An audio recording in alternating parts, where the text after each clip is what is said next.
The second time Coach Beck called me clipboard girl in front of the whole team, I didn't look up from the tablet. I had learned that much in 3 semesters of being furniture with a heartbeat.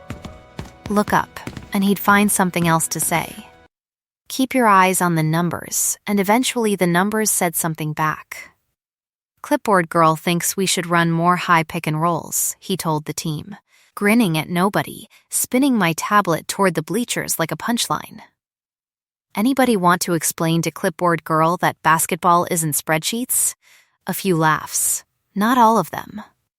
Des Okafor, the co-captain, didn't laugh, which I noted and filed away the way I filed everything, a fact with no immediate use, kept anyway.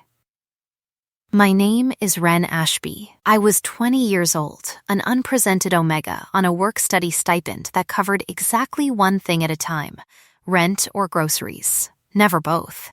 And I had been the Barrow University women's basketball team's unofficial, unpaid, uncredited statistics analyst since the second week of my sophomore year, back when the actual analyst quit and nobody thought to replace a service nobody noticed they were getting for free. I noticed everything. That was the part nobody asked about. I had watched 400 hours of film by the end of that season, logged every possession, built a shot chart in a program I'd taught myself because the athletic department's software cost more than my tuition. My father had taught me to watch a game like that, not as a fan, as an engineer studying a bridge for the crack that would bring it down. He'd coached high school ball for 11 years before his heart gave out at a kitchen table 2 years ago, stopwatch still in his hand. I kept that stopwatch in my jacket pocket now, glass cracked across the face, second hand frozen at 11:47, the exact minute the paramedics later told us it had likely happened. I didn't fix it. Some things you keep broken on purpose, so you remember what breaking costs. She's not wrong about the pick and roll, Kendra Voss said. The gym went quiet the way it always did when she spoke, because Kendra Voss did not waste words, and everyone had learned to brace for the ones she spent. She was the team's captain. A 6-foot forward with a name recognized well past the athletic department, her family's company put shoes on half the league, and she had grown up under lights the rest of us only ever watched from outside the glass. They called her the Ice Queen of Barrow Court, and not kindly, though I'd come to think the kindness had never been the point. She was standing at half court with a ball balanced on one hip, looking at Beck instead of me, which was its own kind of mercy, because if she'd looked at me, I would have had to explain why my hands had started shaking. She's a manager, Beck said, not a coach. She's right, Kendra said again, flatter this time, and walked away to the free throw line like the conversation had already ended, because when she decided a conversation was over, it was. I told myself that was the whole interaction. I told myself a lot of things that year to survive it. What I didn't tell myself, what I hadn't let myself think in the 6 months since, was that Kendra Voss had memorized the sound of my voice well enough to defend a stat line I'd whispered to Des during a timeout 2 games earlier, one I hadn't even known she'd overheard. That Friday, we played Redmont, ranked 4 spots above us, and I watched from the end of the bench with my tablet on my knees while the game came apart in the 3rd quarter, turnovers stacking, our press collapsing, Beck calling timeouts that fixed nothing. Redmont's guard kept blowing past our help defense on the same counter every single time, and nobody on the coaching staff had noticed the pattern because nobody on the coaching staff had watched the same possession 40 times in a row the way I had. I stood up. That was the part that still didn't feel like something I'd chosen. Coach, my voice came out smaller than I wanted. Their 4 guards counter. She always crosses left off the second screen. Always. If Kendra shows help a half step early on that side, she has nowhere to go. Beck didn't even turn around. Kendra did. She looked at me across the huddle, across 4 assistant coaches and 9 teammates, and the roaring red wall of the visiting section, and something in her face went very still, the way a held breath goes still. "Show me," she said. I showed her. Right there, on the whiteboard nobody was using, in 11 seconds, because that's all the timeout had left. She ran it exactly as I'd said. The guard crossed left. Kendra was already there. Steal, fast break, and won. And the gym behind our bench, the 20 of us who'd flown 4 hours for this, came up off the seats like something had been let out of a cage. We won by 3. Beck told the reporters afterward that a well-timed adjustment had turned the game. He did not say whose. Kendra found me in the tunnel after, both of us alone in that gray concrete stretch where the cheering doesn't reach. Up close, she smelled like black tea steeped too long and snow-crushed pine, cold and dark and expensive in a way that had nothing to do with money, and I hated how much that registered. How my body cataloged it the way it cataloged everything else, filed it somewhere I couldn't reach to delete. "That was the 3rd time this season," she said. "3rd time what? 3rd time you've called something right that I didn't see." She wasn't smiling. She never smiled. Not really. Not the whole way. "How long have you been doing this?" "Since the analyst quit." 2 years. "For free. For the stipend." Something moved behind her eyes, quick, gone before I could name it. "That's not a stipend," she said. "That's theft with a nicer word." I didn't know what to say to that, so I said nothing, which had always been my safest answer to anything Kendra Voss said to me directly. "Come find me tomorrow," she said, "before practice." My office, not Beck's. She was already turning to go, jacket zipper catching the tunnel light, but she paused with her back half to me, close enough that I caught the tea and pine again, sharper now, like she'd let something slip along with the words. "You should have been paid for this a long time ago." Then she was gone, and I stood in the tunnel with my father's cracked stopwatch warm in my pocket, and no idea that I had just crossed into a world I would not be allowed to leave quietly.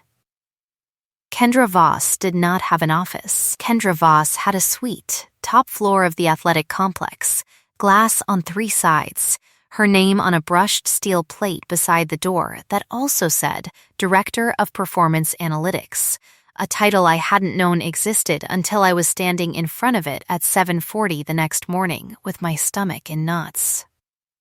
"You're early," she said, not looking up from a laptop. "You said before practice." I did. Now she looked up, and it was worse in daylight, the stillness of her, the way she held a room without moving in it. "Sit down. I'm offering you a job. Real one. Salary, not stipend. Film review, opposition scouting, in-game analytics feed straight to the bench. You'd report to me, not Beck." I sat because my legs made the decision before I did. "Why?" "Because you're better at this than anyone on my staff, and I'm tired of watching him take credit for it."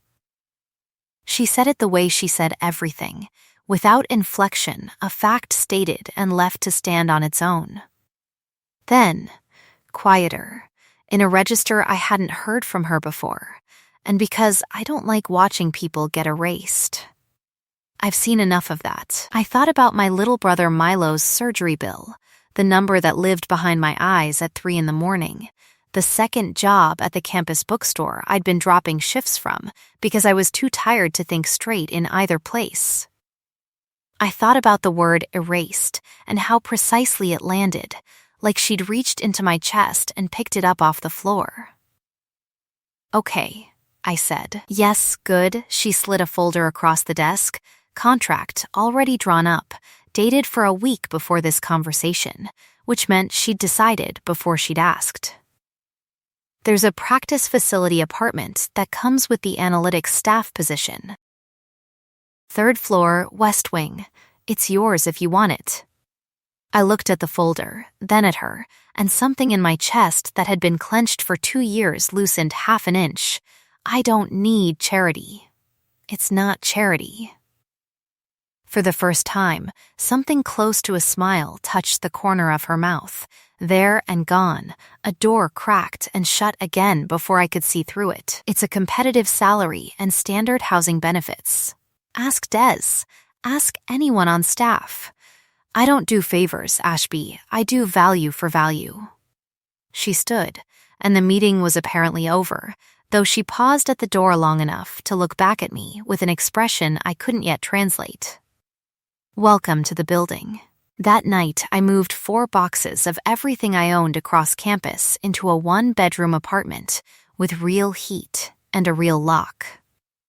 And I sat on the floor of it with my father's stopwatch in my palm, and for the first time in longer than I could remember, I let myself cry about something good instead of something broken.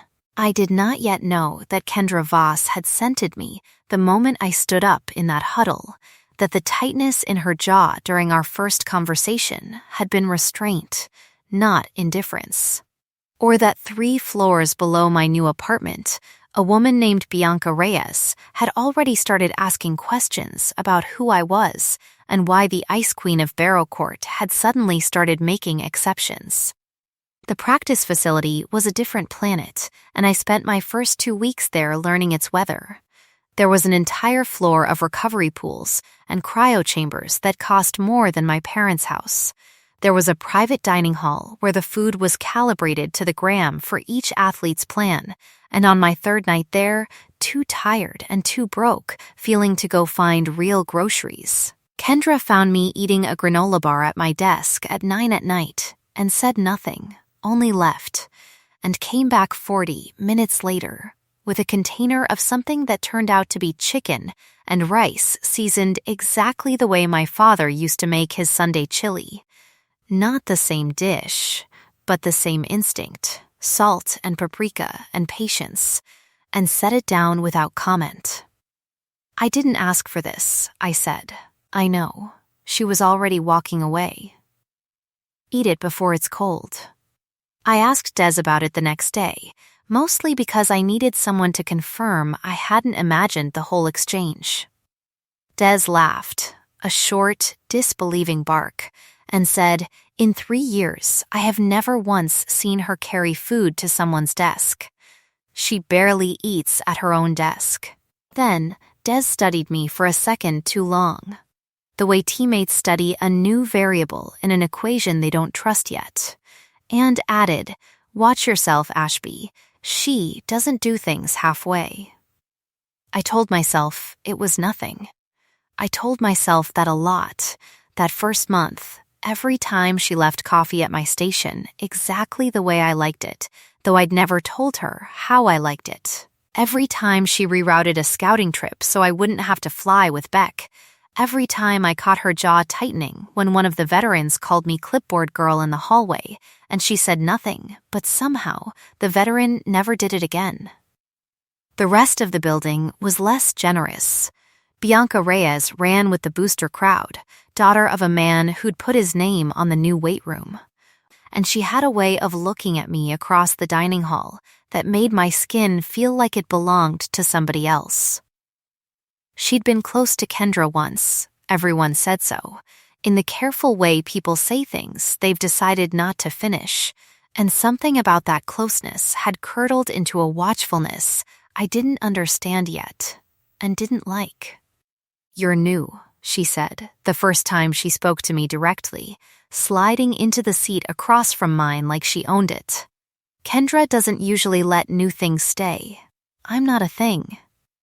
"No," she said, smiling with all her teeth and none of her eyes. "You're a project. There's a difference, but not as much of one as you'd think." I didn't tell Kendra about that conversation. I filed it the way I filed everything, in the growing folder of things about this new life I didn't yet know how to read. 3 weeks in, we flew to face Prescott State, a night game in a hostile gym, and I sat in my usual seat on the bench with a tablet feeding live data to an earpiece Kendra wore under her headband, my voice in her ear for the first time, calling switches, reading their sets a half second before they ran them. It should have felt like triumph.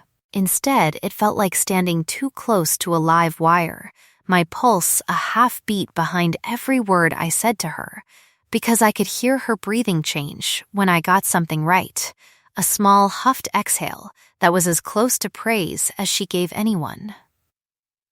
We won by 11. Afterward, in the tunnel again, it was always the tunnel with us, some liminal place, neither the game nor the world. She stopped in front of me and didn't say anything for a long moment, close enough that the tea and pine of her filled the space between us entirely. "You're good at this," she said finally. "You keep saying that like you're surprised." "I'm not surprised." Her voice dropped, rougher than I'd heard it. "I'm trying to figure out how to say something else, and this is as close as I've gotten." My whole body went very still. "Say it badly then," something flickered across her face. Not quite a smile, something more fragile than that. "I don't do this," she said. "Whatever this is, I don't let people this close. I don't." She stopped, jaw working, and I watched Kendra Voss, who never fumbled a sentence in front of cameras or boosters or 400 screaming strangers, fumble one in front of me. I don't know how to want something and not immediately start calculating how it gets taken away. "I'm not going anywhere," I said, which was a promise I had no right to make and made anyway. She looked at me like she wanted to believe it, and for one suspended second I thought she might close the distance between us entirely. Then a door slammed somewhere down the tunnel, footsteps, and she stepped back so fast it was like watching a window shutter. "Bus leaves in 10, she said, voice gone flat and captain shaped again, and walked away before I could say anything at all. I stood there with my heart going too fast and the ghost of her scent still caught in my throat, and I thought, whatever this is, it has teeth. I just didn't yet know whose. The reveal came 4 days later, and it came from Des, not from Kendra, which felt right in retrospect. Kendra would never have told me herself, not without being cornered into it. "You don't know who her mother was," Des said. We were in the film room at midnight, the only 2 people awake in the building, breaking down Prescott's zone sets for the rematch. Elena Voss. Built the whole company from a garage. Hardest woman in the industry, by every account. Kendra grew up being told that a Voss doesn't flinch, doesn't cry in public, doesn't need anyone. Elena died in a car accident when Kendra was 16, alone, on a highway at 2 a.m, driving back from a meeting she didn't need to take herself, because she never let anyone else carry anything either. Kendra found out from a phone call. She played a game 4 days later and scored 30 points and didn't say a word about it to anyone. Des's voice went quieter. Her grandmother raised her after that. Vivian Voss. Worse than Elena, if you can believe it. Kendra spent her whole life terrified that being soft with anyone means she'll end up like her mother, brilliant, untouchable, and completely alone when it counted. I sat with that for a long moment. The film paused on a blurred frame, and felt something in my understanding of Kendra Voss reorganize itself completely. The coldness wasn't the absence of feeling. It was armor built by 2 generations of women who'd mistaken control for survival. "Why are you telling me this?" Des looked at me with an expression that was almost gentle. "Because in 15 years around this program, I have never once seen her wait for someone the way she waits for you to walk into a room." A pause. "And because I think you're the first person who's ever made her want to put the armor down, and she doesn't know how, and somebody needs to tell you that before you decide she's just cold." I didn't sleep that night. I lay in my apartment with the stopwatch on my nightstand, its frozen hand pointing at 11:47, and thought about a girl who scored 30 points 4 days after her mother died because breaking in front of people had never once been allowed. And I thought, I know exactly what that costs. I've been doing math with a broken heart since I was 18 too. The storm hit 2 nights later, on our trip to the conference tournament in the mountains, stranding the team at a lodge 40 minutes from the arena when the pass closed behind us. Power flickered. Phones lost signal. Beck herded most of the team into the main lodge, but the West Wing rooms, mine and Kendra's, as it happened, assigned alphabetically by some administrative accident that felt increasingly less accidental the longer I thought about it, stayed lit on backup generator, 2 doors apart down an empty hallway with snow screaming against the windows. I found her in the hallway at midnight, pacing, jaw tight, breathing wrong. "You should go back to your room," she said, not looking at me, voice strained in a way I'd never heard from her. "Are you okay?"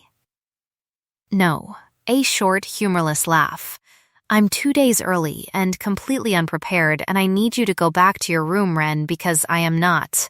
I don't have the control right now that I usually." She stopped, hands fisted at her sides, and I understood then what I was smelling underneath the tea and pine. Something darker and more urgent, and I understood what 2 days early meant for an alpha who had spent her entire life building walls specifically so she'd never lose herself in front of anyone. "I'm not scared of you," I said. "You should be. I could hurt you without meaning to." "I could." Her voice cracked, actually cracked, and it was the most human sound I had ever heard her make. "I don't know how to be near you right now and not want everything." "Then tell me what you want." She looked at me across the narrow hallway, backup lights flickering amber over both of us, and said, low and raw, "I want to ask you to stay.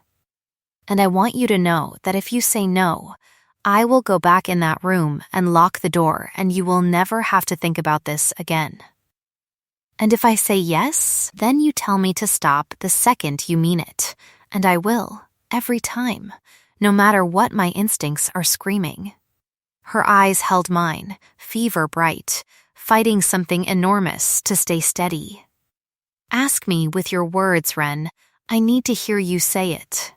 "Stay," I said. "I want you to stay." She crossed the distance between us slowly, giving me every chance to change my mind, and when her forehead finally rested against mine, I felt her whole body shaking with the effort of gentleness, of choosing restraint over instinct even now, especially now. "Tell me to stop," she whispered, "and I will." "Don't stop," I said, and she kissed me like something starving being handed its first meal in years, careful, reverent, one hand cupping my jaw like I might shatter, the other fisted in the fabric of my sleeve like she needed something to hold on to besides me. We didn't go further than that hallway, that night. She walked me to my door afterward and stood there a long moment with her forehead against the frame, breathing hard. "That's not nothing," she said. "What just happened? I need you to know that's not nothing to me." "I know," I said. "It's not nothing to me either." She left me standing in my doorway with my heart going too fast, and it was only after her door clicked shut 2 rooms down that I realized I'd forgotten, for one entire snowbound hour, to be afraid of wanting something this much. We didn't talk about labels after the storm, but we didn't need to. Something had shifted and stayed shifted, quiet and steady under the surface of practices and film sessions and away games, the two of us learning each other in the unglamorous currency of small things. She learned that I took my coffee with too much sugar and stopped commenting on it. I learned that she couldn't sleep without a window cracked, some old habit from a childhood house that had never felt safe enough to seal shut. We traded scars the way people do when they've finally decided the danger of being known is smaller than the cost of staying unknown. My mother used to grow marigolds, I told her one night, curled into the corner of her enormous, underused couch, the first time I'd said anything about my mother at all. Before she left. I don't remember much about her except the marigolds and the smell of them in July. I hadn't meant to say that last part out loud. It embarrassed me how much I still missed a woman who'd been gone since I was 9. Kendra didn't say anything. She just filed it, the way I filed things, and I wouldn't understand how carefully until much later. I would have loved to sit courtside once, I admitted another night, half joking, half not as staff, just once, as somebody's guest. Watch a game like it was only a game. She looked at me for a long moment. Someday, she said, like a promise instead of a wish. The gentlest week of my life came right after that. Practices, film, her hand finding mine under the film room table where nobody could see, the two of us slowly, deliberately, choosing each other in 100 unspoken ways. I let myself believe, for the first time since my father died, that something good could simply be allowed to stay good. Then Sable Ortiz came to visit. Sable had been my best friend since we were 7 years old, back in the town I'd grown up in before Barrow, before any of this, the girl who'd taught me to ride a bike, who'd sat with me in the hospital waiting room the night my father's heart gave out, who was now 3 hours away at a state school and had driven the whole distance on her fall break specifically to surprise me. I hadn't seen her in 8 months. When she found me outside the athletic complex, she screamed my name across the whole quad and ran the last 20 feet and threw both arms around me so hard she nearly knocked me off my feet, laughing into my shoulder, both of us spinning half a circle the way we had since we were kids. I didn't see Kendra until I heard the sound she made. It wasn't a word. It was low, and it came from somewhere underneath language entirely, and it stopped every conversation within 30 feet of us.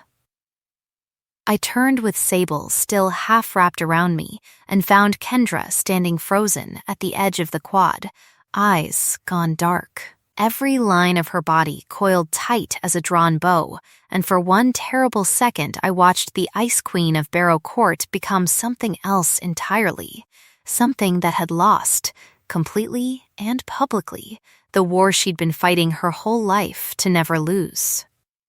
Kendra, she was already moving, and not toward me. She crossed the quad in 5 strides and put herself bodily between me and Sable, close enough that Sable stumbled back a full step, hands raised, alarmed. "Don't touch her," Kendra said, and her voice didn't sound like hers at all, low and rough and edged with something feral that made my skin go cold with recognition. This was the thing she'd been terrified of in that mountain hallway, and it had found her anyway, in broad daylight, in front of 40 witnesses with their phones already coming up. "Kendra, stop. I got a hand on her arm. She's my best friend." "Kendra, look at me." It took 3 full seconds, the longest 3 seconds of my life, before the wildness in her eyes cracked, before she looked down at my hand on her arm and then at my face, and something like horror moved through her, fast and total, like watching a person wake up inside a nightmare they'd caused. "Ren," her voice broke entirely. "I'm sorry. I'm so sorry. I have to."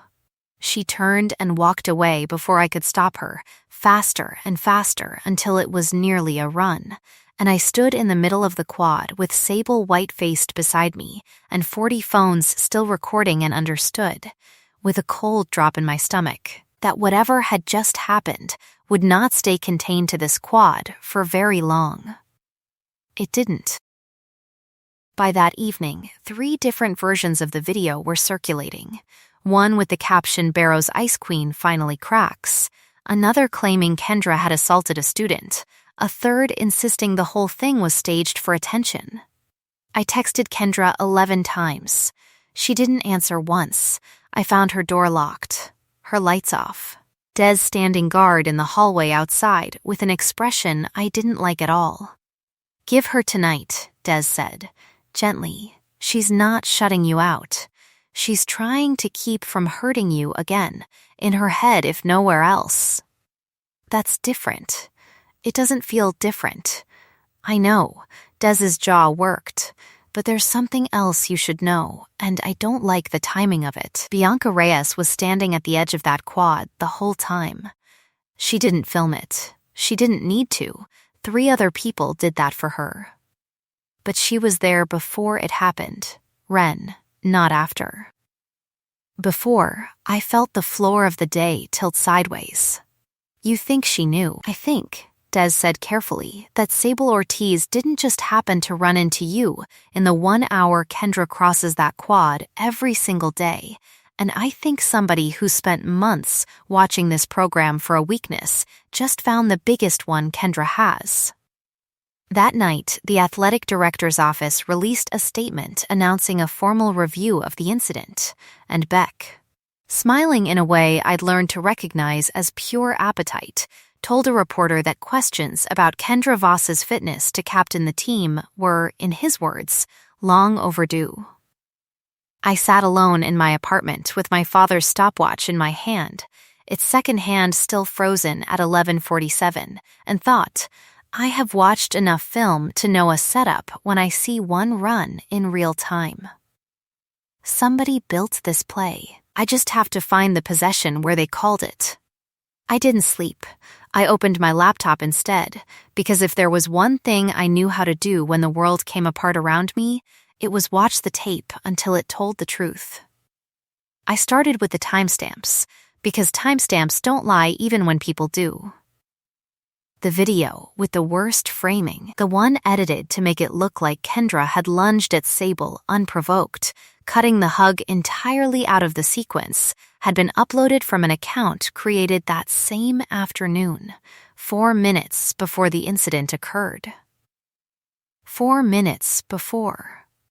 Whoever built that account had known something was about to happen and had been standing by, ready, with an empty page waiting for exactly this content. I cross-referenced the campus Wi-Fi logs Des helped me quietly pull the next morning, the kind of favor that could get us both in real trouble if anyone asked how we'd gotten them, and found the account's first login had pinged from a router registered to the Reyes family athletics wing, funded, unsurprisingly, by Bianca's father, whose name was on half the building. That would have been enough on its own.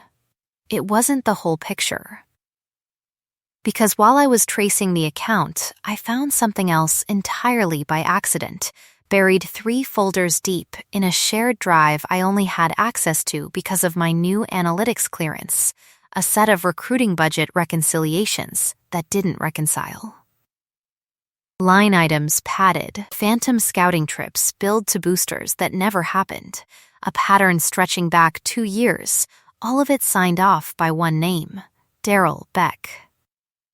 And cross-checked against a set of donor disbursements that traced, again, straight back to the Reyes account, in amounts too specific to be coincidence. Beck had been skimming booster money for 2 years. Bianca had been laundering some of it through her father's foundation, quietly, in exchange for favors nobody had bothered to define out loud. Favors like, apparently, making sure the team's captain lost her position right before draft season, right when a scandal would do the most damage, clearing a captaincy Bianca's own girlfriend on the roster had wanted for over a year. I built the whole case the way my father had taught me to build a defensive scheme, possession by possession, no gaps, no places for the other team to run. By 4 a.m, I had a folder that would end 2 careers, and I had not slept, and I had not heard one word from Kendra since she'd walked away from me across that quad, and both of those facts sat in my chest like stones. I found her at dawn, at the gym, alone, shooting free throws in the dark, with only the exit signs for light. The sound of the ball against hardwood the only thing in the whole building. "You shouldn't be here," she said, not turning around. "It's not safe for you to be seen with me right now. I don't care." "I do," She caught the ball, held it against her chest like a shield. "Ren, I terrified you. In front of 40 people, in front of your best friend, I became exactly what I have spent my entire life trying not to become, and I did it to the one person I would rather die than frighten." Her voice shook. My mother scared people for a living and told herself it was strength. I looked at Sable's face when she flinched away from me, and I understood, completely for the first time, that I am capable of being her. Of being Vivian, of loving someone so hard I crushed the air out of the room. "You didn't hurt her. I could have. But you didn't." I crossed the gym floor toward her, slow, deliberate, the way she had crossed toward me in that hallway during the storm. "Kendra, look at me." You stopped the second I said your name. You heard me over whatever was screaming in your head, and you stopped. That's not your mother. That's not Vivian. That's the opposite of both of them. I don't deserve. Stop deciding what I deserve to choose. My voice came out fiercer than I expected, fierce enough that she actually looked up. "You don't get to make that call alone. Not about this." I held up the folder. "And you especially don't get to disappear on me right when I found the person who set the whole thing up." That got her full attention. "What?" "Bianca Reyes," I said, "and Coach Beck, and about 2 years of stolen booster money, and a plan to end your captaincy 4 days before playoffs began."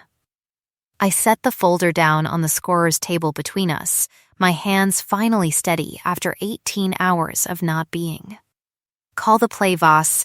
I already found the seam. I just need you to trust me enough to run it." Something in her face broke open, relief and grief, and something fiercer than both. "Call the play," she repeated, quiet, like she was hearing an old promise spoken back to her in a new voice.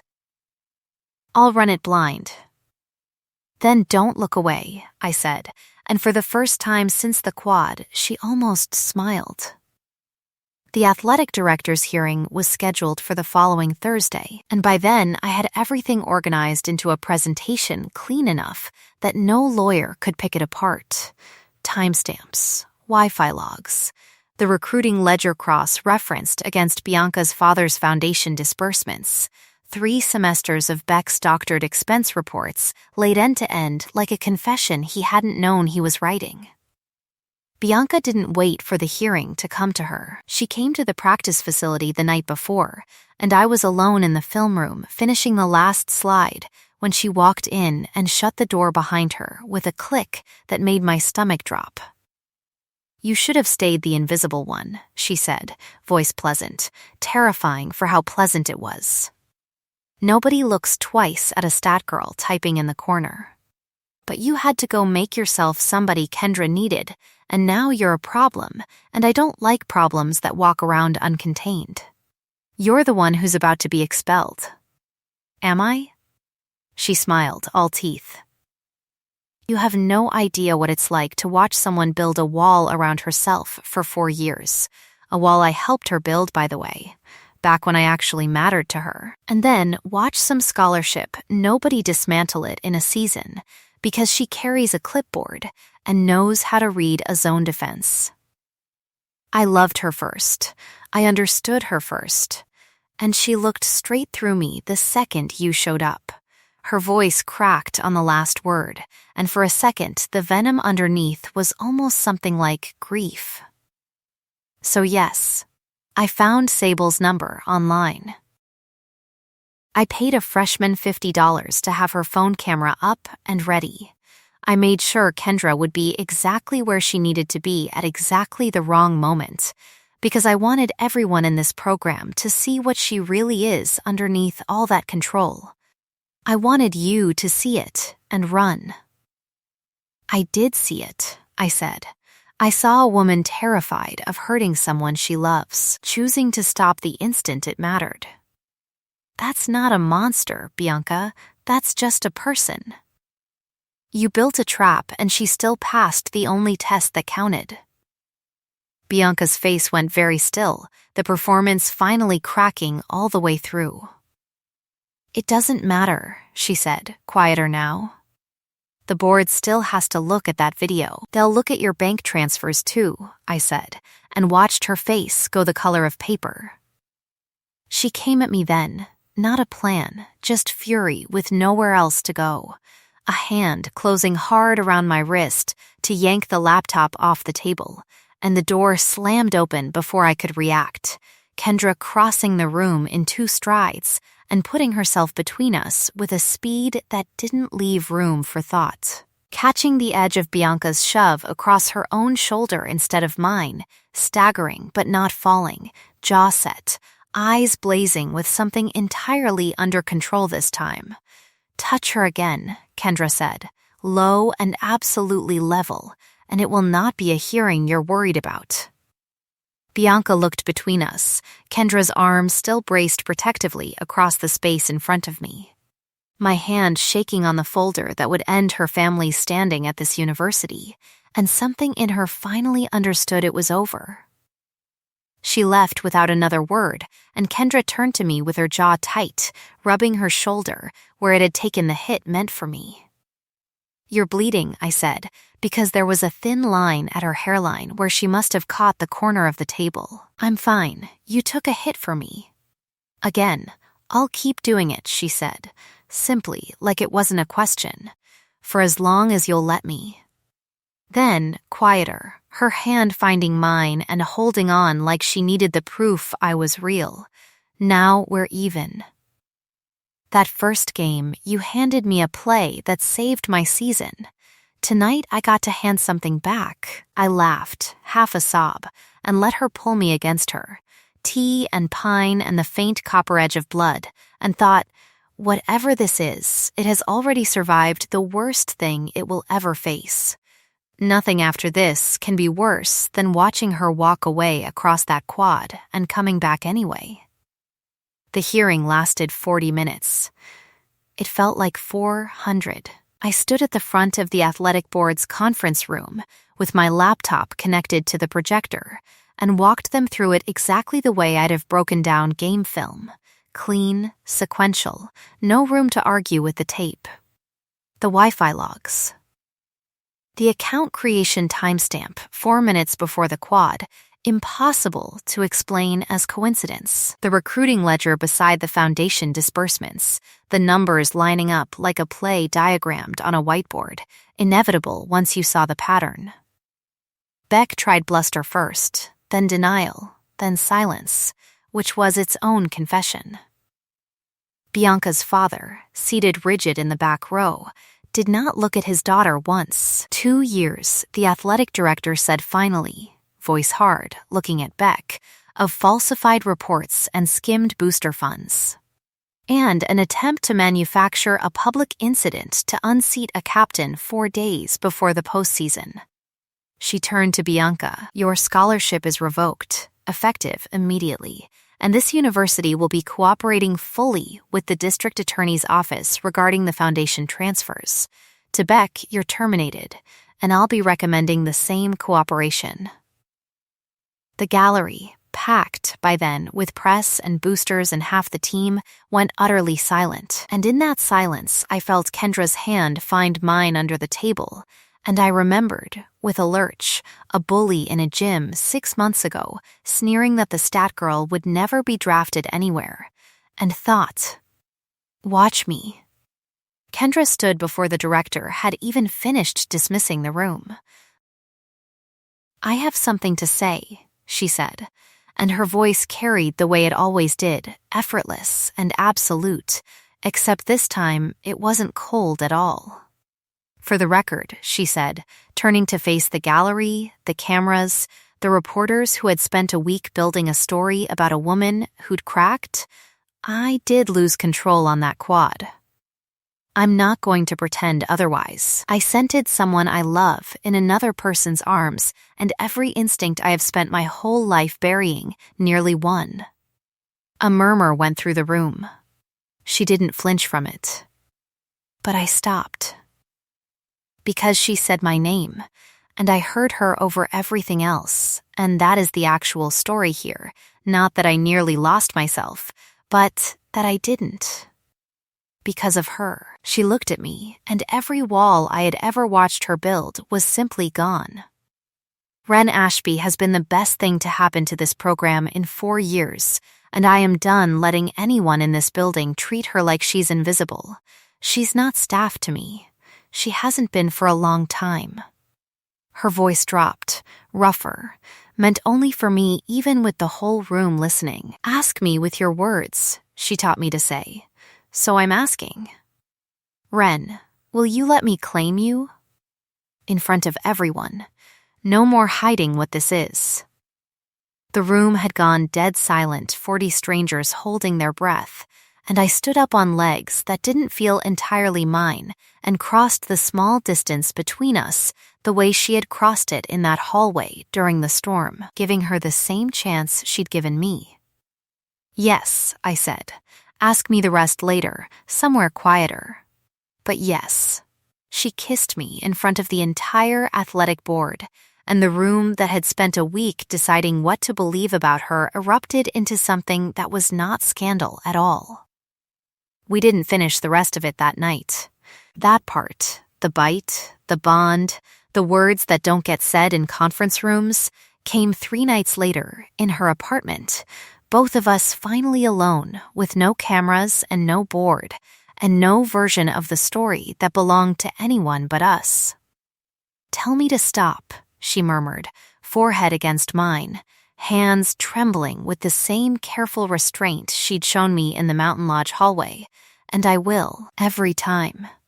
That never changes, no matter what we are to each other. Don't stop, I said, and meant it with everything 2 years of exhaustion and invisibility had taught me to want. The bite, when it came, was gentle beyond anything I'd braced for, her mouth at the curve of my throat. A question in the pressure before the answer, and I said yes again, out loud, clear, because she had earned every version of that word from me by then. The bond settled into place like something clicking home after being lost a long time, warm where I had been cold, and I felt her feelings for the first time not as guesswork, but as certainty, relief, terror, an overwhelming tenderness that had nowhere else to go for years and had finally found somewhere safe to land. I love you, she said into my hair, voice wrecked. I have loved you since a huddle in a gym in October, and I did not have the words for it until you handed them to me. I love you too, I said, and meant every syllable of it. The season ended in a championship 2 weeks later, Kendra's last collegiate game before the professional draft, a run built as much on my scouting reports as her scoring, and when the final buzzer sounded, she found me at the scorer's table before she found anyone else, lifting me half off my feet in front of cameras that no longer felt like a threat. 6 months later, we stood on the small balcony of the apartment we'd moved into together after her rookie contract signed, a modest place, by Voss standards, chosen because it had good light and a kitchen big enough for 2, and she went down on one knee with a small box and hands that were, for the first time since I'd known her, visibly shaking. I called this play a long time ago, she said. I just needed you to teach me how to run it.